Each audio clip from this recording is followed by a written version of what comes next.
Good morning. Happy birthday to you, even if it's not your real birthday, because welcome to the first day of the rest of your life. Isn't it wonderful time to be alive? Because every day is your birthday if you choose to celebrate life. And why wouldn't you want to celebrate life? You're here, you're watching me, it's fantastic.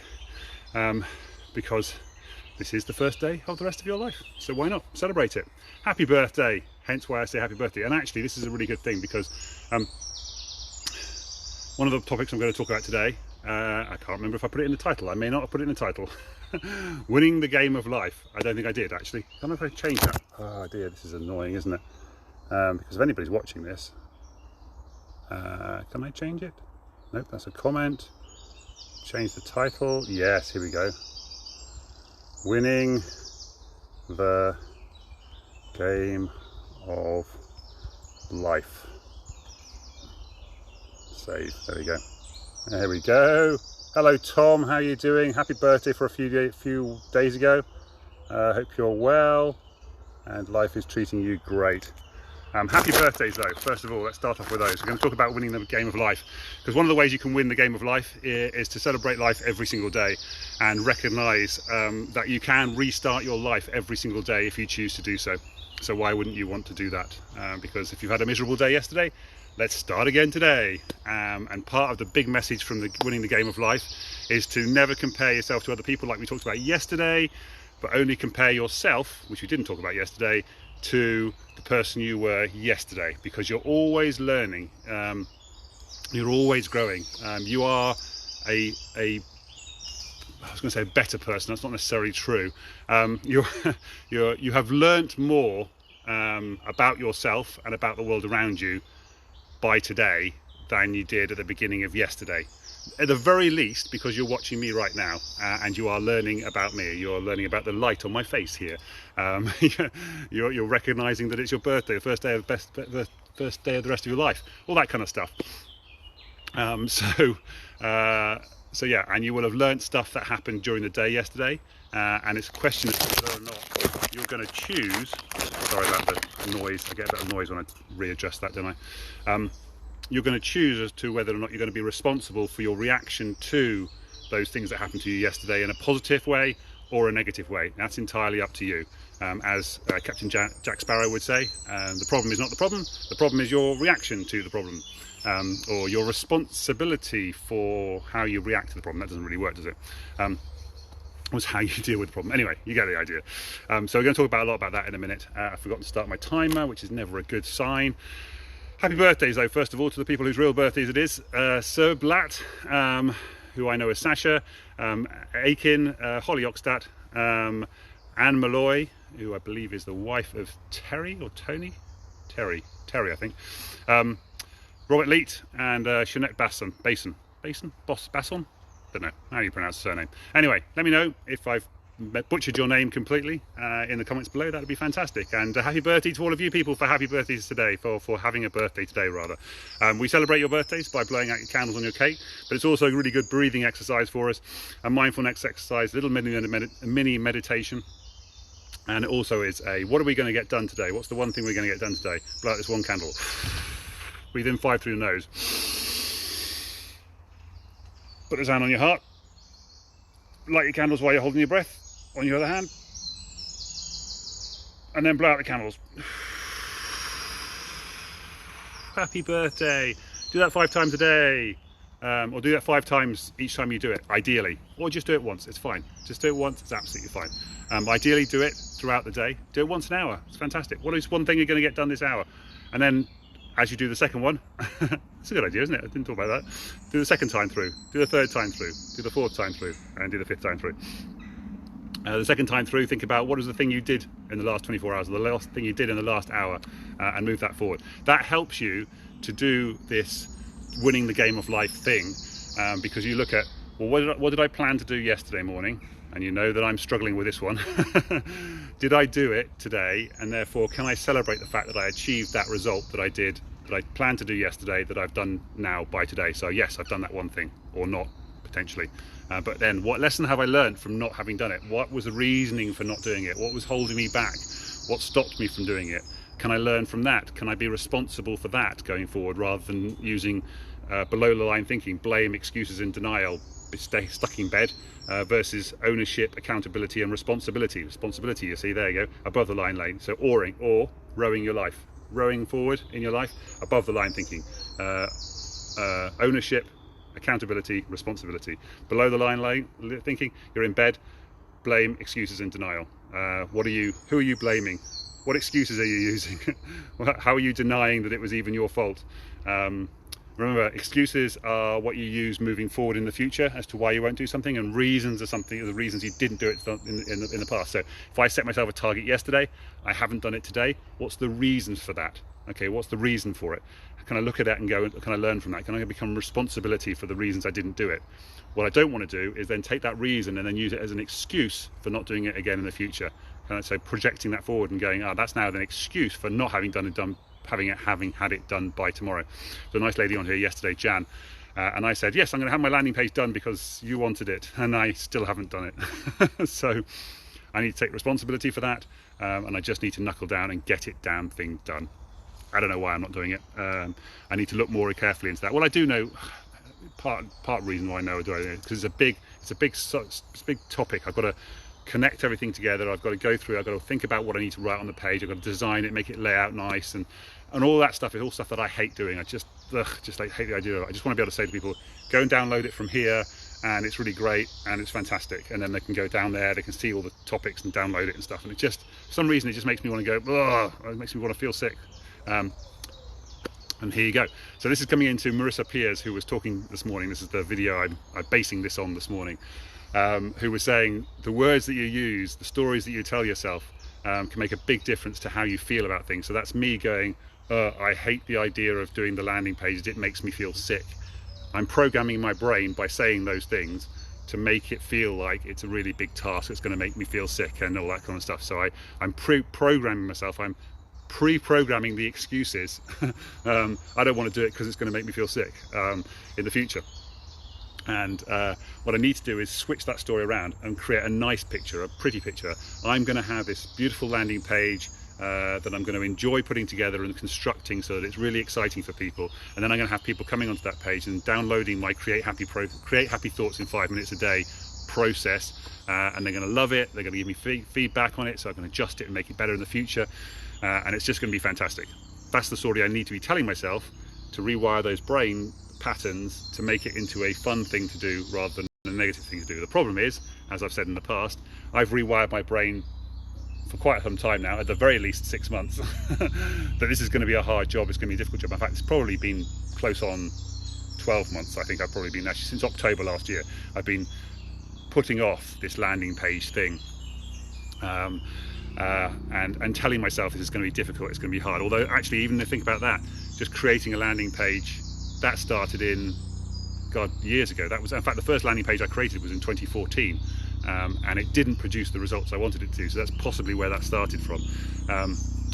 See how these things can really get wired in your brain. You can concrete the paths that your brain falls down. It just goes, oh, difficult. I'm going to avoid that. So yeah, you say, like, here's the landing page thing, here's my brain pathway, and it's concreted path around that, and I just go, oh, I'm coming up to this difficult bit, there's an easy concrete path, I can just go around it and avoid it completely, rather than going, right, I need to hack through this thicket, I need to get my machete out and hack through the woods and find a new path through the difficult stuff, and then lay a new concrete path through. This is actually quite easy and quite fun. That's what I need to do. I've gone massively off topic on this, but yeah, essentially, don't compare yourself to other people, only compare yourself to yourself. Take responsibility for your own actions. Stop using reasons from the past as excuses in the future. We've talked about that a few times before. You're always growing and learning. Yes, I talked about that already. That's fantastic. This is kind of cool. I've covered most of this stuff already. That's fantastic. I have been on topic. This is great. But it is your life. You get to make up your own rules. So it's the game of life. I remember the quote from Game of Thrones. In order to play when you play the Game of Thrones, you either win or you die. Well, it's a bit harsh. And Cersei on the film says, program, there is no in between. There's no middle ground. You either win or you die. Well, that's not really true now, is it? Because when you look at, well, I suppose the key thing is there when you play the Game of Thrones. So when you you get into the game of actually winning the throne of the whatever it is, the Iron Throne, then you either win and get on the throne, or you die. I suppose that's true in that respect. So once you've decided to throw your hat in the ring and say, right, I'm going to go for it, then yeah, you're pretty much committed to winning or dying at that point. You can't really sort of go, no, back off. But there's lots of people in the country, of course, who are not trying to get onto the throne, so therefore they're not trying to win that thing. But we all have a life. We're all trying to win our game of life. And so we can make up the rules for our own game of life and what's okay for us, what we want, what we don't want, and all that sort of stuff. There's an interesting thing. I'm going to come back to that, because one of the other things I want to talk about is, I was going to talk about tennis with my brother, but I may come back to that later on. Two things about your brain and how it works. We talked about this kind of already, which is it does what you thinks you want, and it does what you tell it that you want. And of course, the thing is, a lot of the time, for a lot of us, it's automatic. We don't realise that we're telling it what we want. So that's what I was saying before about those fearful words, those scary things. I'm thinking about this, I'm projecting forward this negativity image of this hard job. And so therefore I'm getting scared about it, and therefore I'm not doing the job. That's me projecting forward into, this scary thing in the future and making it difficult for myself. And also your brain will think, this is what you want, because you said things like, I don't want to be poor. And it doesn't really understand, you've heard this before, I'm sure. It doesn't understand the sort of don'ts. It just says, I want to be poor. Or it's like, here's a word poor, and it just goes, poor, that's what you want. Okay, we'll give you poor. Like if you do Google search for, I don't want to be poor, and it'll come up with poor. You want to say, I want to be rich, and then it comes up with lots of rich kind of things. You can do it in Google. You can do it minus poor, but you have to put them together, minus, no space, and then poor, and then it reduces that. Just a tip for you if you're searching on Google and you don't want certain words to appear. Anyway, so it does what it thinks you want, and what you tell it you want, and sometimes you don't even know that you're telling it what you want, and sometimes your thought patterns are telling it what you want, and you don't really understand it. So being aware of that. Remember we talked before about becoming, I don't know with his hand now, it's the right way around, isn't it? A-C-E, awareness, choices, and effort over time. Effort is the rewiring of that concrete pathway, so forth. So that's cool.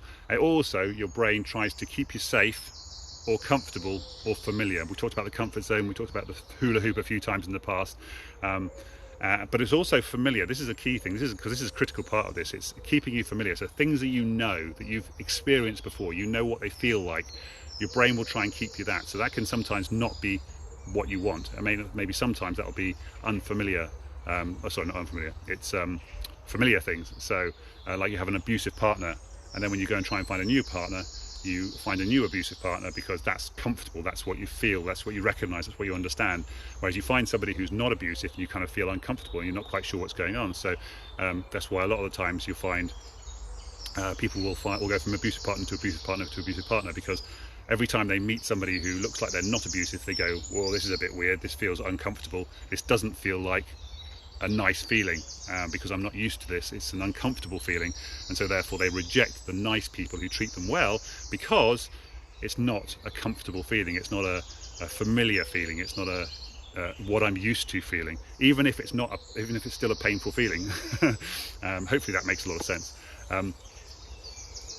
Yes, so there's a few other things on here that I'm going to cut out because I just haven't got the time, but it's all the same sort of stuff really. But I did want to say, babies have no self-esteem problems, they have no worries in it, they're not worried about how other people think at all as their children.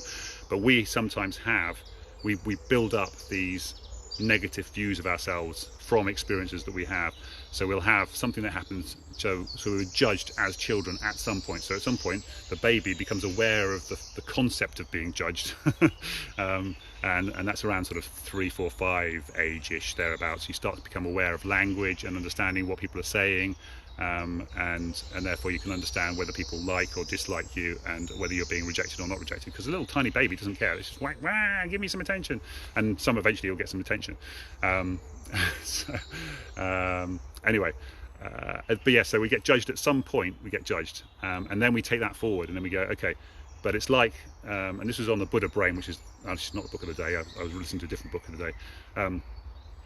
The Buddha Brain, by the way, it's a good book, so you should listen to that one. But it was basically saying it's like having somebody throw a dart at you, and then you go, oh, that's painful. Or I was going to say somebody stabs you with a knife, for example, but somebody throws a dart at you, like you know, the game darts, you know, the game of darts, throws a dart at you, and it hurts, and it's puncture you and you bleed, and you go, oh god, that was horrible, that's painful. But then what you do, of course, is you replay that in your mind afterwards. You go, oh, that was painful, oh, that was painful, somebody threw a dart at me, that was painful, that's dangerous, that's scary, I don't want to happen again, like somebody threw a part. So every time you replay that story in your head, you're replaying the pain of that dart hitting you. So even though the first thing was a physical pain, the next time was then a mental pain that you're inflicting on yourself, because you're repeating that negative thought.